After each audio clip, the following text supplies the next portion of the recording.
Afternoon. On behalf of myself, my wife Lynn, Iain's parents Patsy and Howard, and of course Katrina and Iain, I'd like to take this opportunity to welcome you all to this very special day. In case by now anyone doesn't know me, I am Katrina's very proud father, and as father of the bride, it's my honour to make the first speech. But I know I'm just the warm-up act for Iain and his best men, so I'll keep it short, or as Henry VIII said to each of his wives in turn, I won't keep you long. I'm also starving, and in fact I don't want to delay the meal. In fact, I'm so hungry I could eat a horse. Curie Kitchen, can I have the lasagna, please? I'd like to officially welcome Iain into the Ross family, and to thank Patsy and Howard for welcoming Katrina into theirs. This is a celebration of not just the love that has united Katrina and Iain in marriage, but also the joining together of two families to create a new dynasty in Angus. Whether it's going to be Evans Ross or Ross Evans, I'm not sure yet. Seriously, it's a pleasure for the first Mrs. Ross and myself to be with everyone today. Just to keep you on your toes, you see. And I know that Patsy and Howard are delighted to be with us as well. Everything was going famously calm this morning, and there was a very interesting bit just to show you how much of a bunch of divas all these beautiful young ladies are. They had their own hairdresser from South Africa with them. Her name was Daniela, and in fact she's even at the wedding just in case little hairs fall out of place. So, hi Daniela, you're up there somewhere, well done on that. No, it's been very, very calm and great so far. We'd also like to say thanks and welcome to relatives and friends of both families, and thank you for joining us on this special day. It's brilliant to see so many of you here, especially those who've travelled a fair distance, certainly well beyond the bounds of Carnoustie. And I'd like to pay special attention and praise to two very special people, one of whom is here with us. That's my father Alec, who is 96, he's sitting there.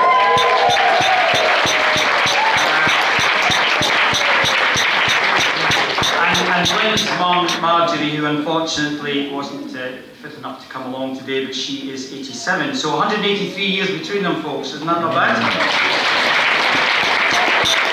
We also welcome the newest members of the extended Ross family as well, although they're not here today as well. 3-week-old Harris Canning, who's the grandson of Les Jenkins, wherever Les is. That's Lynn's cousin. And just over 24 hours old, baby McLaughlin, I've got to call her that because she hasn't got a name yet, who is my sister Anne's latest granddaughter. Notice I said latest granddaughter. Can I just talk to the friends of Iain and Kat for a moment, especially of those of you who are born and brought up in Carnoustie. Some of you will know that Lynn and Patsy were teachers at Collogian. In fact, this is a bit of interaction. If you were taught by Lynn, could you stand up?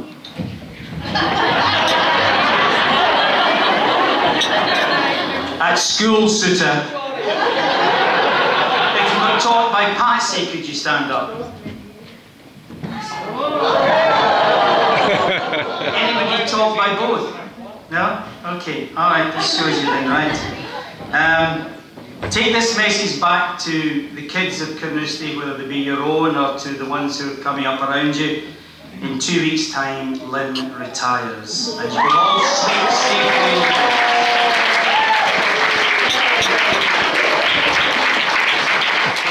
I want to say a special thanks to Iain. I'll say more about him in just a minute.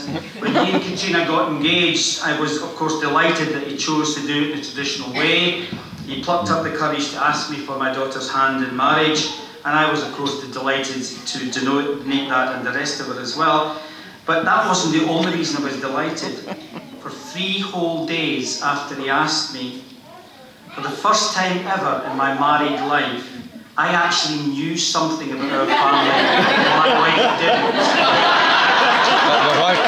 His wife didn't. Oh yeah.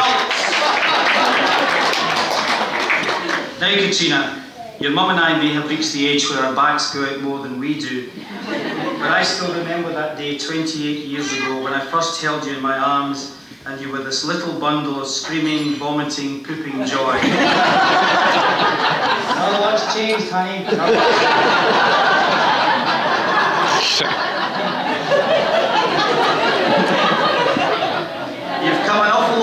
since your mother tried to drown you at her cousin Barbara's wedding when you were just a baby. And we always said that with your father's brains and your mother's looks you'd go far, so you've proved us right so far. Some of you might not know this, but our cat has got a big vice. And it's an 8-letter word that starts in S and ends in G. Got it? Shopping. Especially shoes. More shoes than Imelda Marcos. If you don't know who Imelda Marcos is, just ask the oldest person at your table, they might be able to help you then. She managed to even get a job selling shoes. Talk about kids in the sweet shop. Seriously though, you've been a pleasure and a joy to bring up, as have your sisters as well, just in case they're getting worried. And you've made me very proud, not only today, but in all the days you've been born. And I hope that you and Iain have a fabulous life together. Not finished yet. Right? Now, there's some of us around who think it's inappropriate to make fun of the holy institution of marriage. Although Jim did pretty well today. Where's Jim? Didn't you do well? Right? Okay.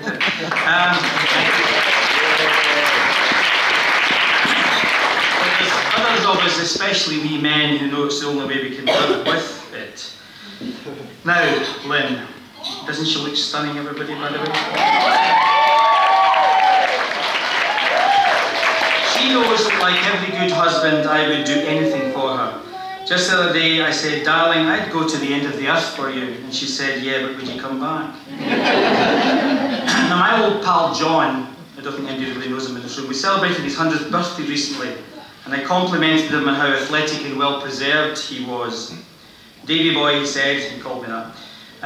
I'll let you know the secret of my success. I've been married for 75 years, and on the first day of our marriage, my wife said to me, whoever has a fight in this room, the one who is in the wrong should go outside and have a walk. And I've been doing that every day for 75 years. Iain, it's a pity you don't have your ears pierced, because it's well known that men who have pierced ears are well prepared for marriage. After all, they've experienced pain and bought jewellery.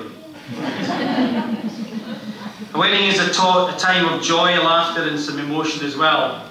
On the way in here today, I had a wee greet. Lynn had a wee greet this morning.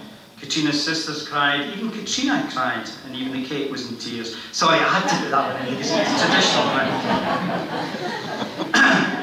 Today is inevitably about thinking of those members of our two families, plus some of Katrina's and Iain's friends who've sadly passed away, and we want to pay tribute to them. We know they're looking down on us and having a wee swally, as we say, as they watch from the best seats in the house. So, thanks to all of them. I don't want to embarrass Iain too much, but there can't be many grooms who, aged 11, got his formal sex education from his future mother-in-law. And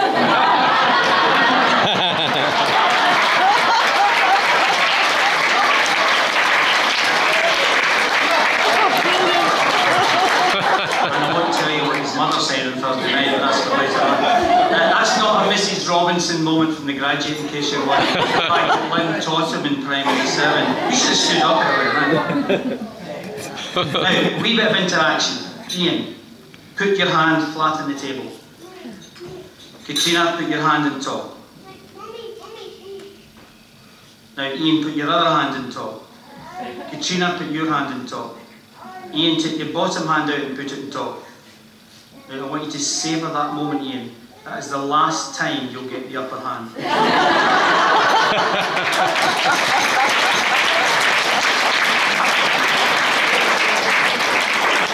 It's always traditional on these occasions for some fatherly words of wisdom to the happy couple.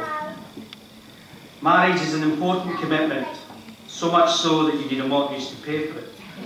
But it takes more than that. It takes patience and compromise. And as you know, because I've been patiently compromising for a long time. Marriage is an institution, so is a prison.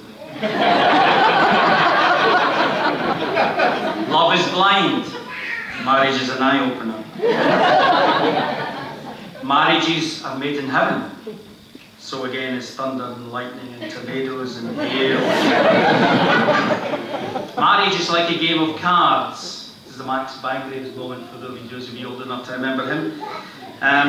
It starts with 2 hearts and a diamond, and sometimes ends up with clubs and spades. Marriage is about give and take. The husband gives and the wife takes.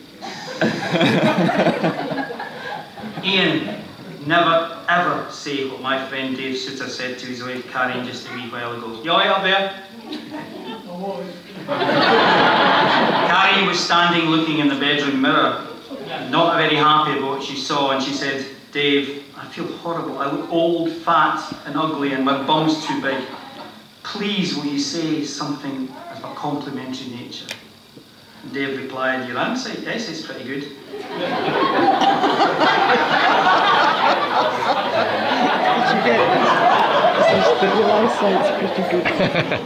Iain, you can always have the last 2 words in every conversation. Yes, dear. There's only 2 times when you won't understand a woman: before and after marriage. When you're wrong, admit it. When you're right, shut your mouth. And a man is never complete until he's married, then he's finished. And lastly, a good wife always forgives her husband when she is wrong.